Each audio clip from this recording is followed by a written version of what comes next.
All right, let's be real. You want abs, right? But you are so tired of wasting your time on a million different exercises that just don't deliver.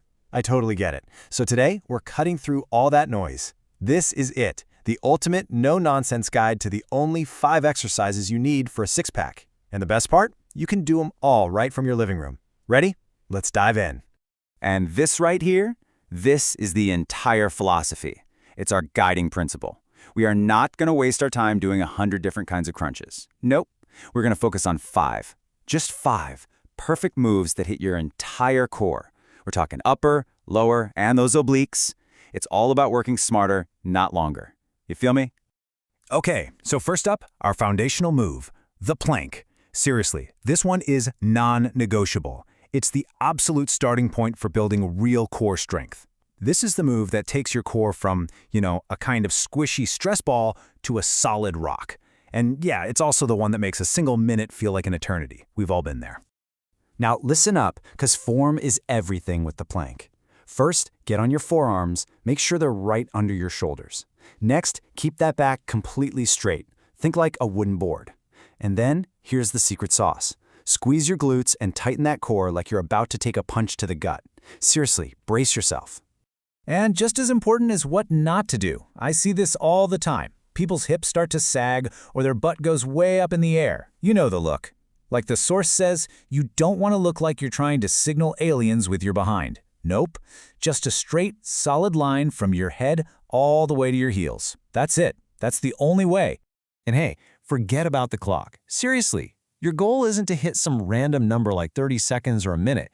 Your goal is to hold that perfect form until your body starts to shake, like really shake. That shaking, that's not weakness. That's the magic happening. That's your muscles hitting their absolute limit, and that is where the real growth starts. All right, foundation is set. You good? Let's move on to exercise number 2, a total core crusher, bicycle crunches. Oh yeah? This is how we're going to target the sides of your abs, your obliques, the part that kind of likes to say hello over the top of your jeans. Not for long. Okay, the absolute most important thing here is step 3, slow down. I'm serious, this is not a race. You're going to lie on your back, hands lightly behind your head, bring your opposite elbow to your opposite knee, but here's the deal. The real work happens when you consciously twist your entire torso. You're not just flapping your arms and legs around like a fish out of water. And this line just nails it. It's the perfect way to think about it.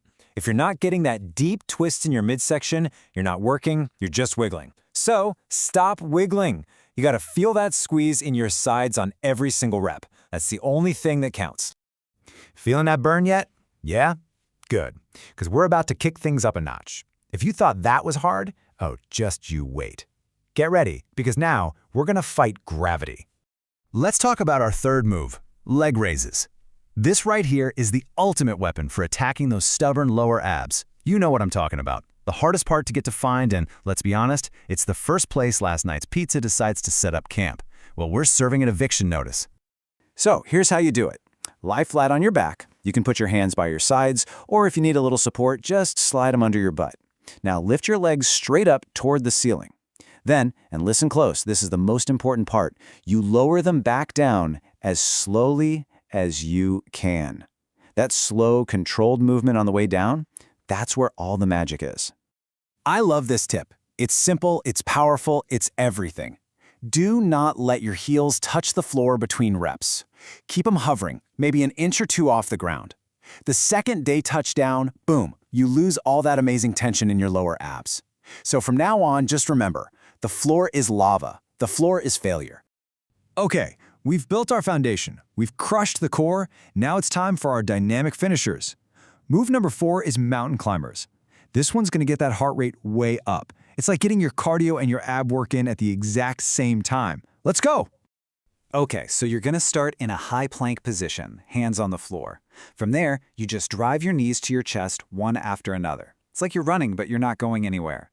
The big key here is to keep those hips down and level. Don't let your butt creep up to the sky. And unlike those last couple exercises, this one is all about speed. Go fast, go hard. And here's your motivation. Think of it like this. You're running away from your responsibilities, or maybe a giant bear. If you slow down, you get eaten. You stop when your legs feel like jelly, and you literally cannot do one more. Keep that intensity cranked up to 11 until you are completely out of gas. All right, for our fifth and final exercise, we are shifting gears completely. We're going to slow things way down. Meet the bird dog. This one isn't about speed or intensity, no. This is all about control, balance, and teaching your core how to stay perfectly stable while your arms and legs are moving. So you're going to start on all fours like a tabletop, nice and simple. Now, super slowly, you're going to extend your right arm straight out in front of you and your left leg straight back behind you. Try to make one long straight line. Hold it for a second, really feel that balance, then come back to the start and switch sides. The whole time that core needs to be rock solid, no wobbling. Now this one looks easy, but trust me, it's way harder than it looks. The goal is perfect controlled movement. The second you start wobbling all over the place like a, jelly on a washing machine, you're done. Once your form breaks, the set is over. This is 100% about quality over quantity. And that's it. Those are the 5 exercises. But hang on, before you run off to go try them, we gotta get real for a second. We have to talk about the real secret to getting abs, because honestly, these exercises, they're only one piece of the puzzle. And look, this is the honest-to-God truth that a lot of people don't want to hear. You can do crunches until you're blue in the face. You can have the strongest core in the world. But if it's hidden under a layer of fluff from your diet, you will never, ever see those abs. The real work happens in the kitchen, not just in these 5 minutes on the floor. So really, the main takeaway is this. It all boils down to these 3 pillars. Number 1, a consistent routine. You gotta do the work regularly. Number 2, clean eating. Like they say, you can't out-train a bad diet. It's just not possible. And number 3, sleep. Getting at least 8 hours of sleep lets your muscles actually recover and grow. It's the whole shebang. You can't just pick one. So there it is. You have the complete blueprint. 5 perfect exercises and the 3 lifestyle pillars that actually make them work. I've given you the plan. The only question left is, what are you made of?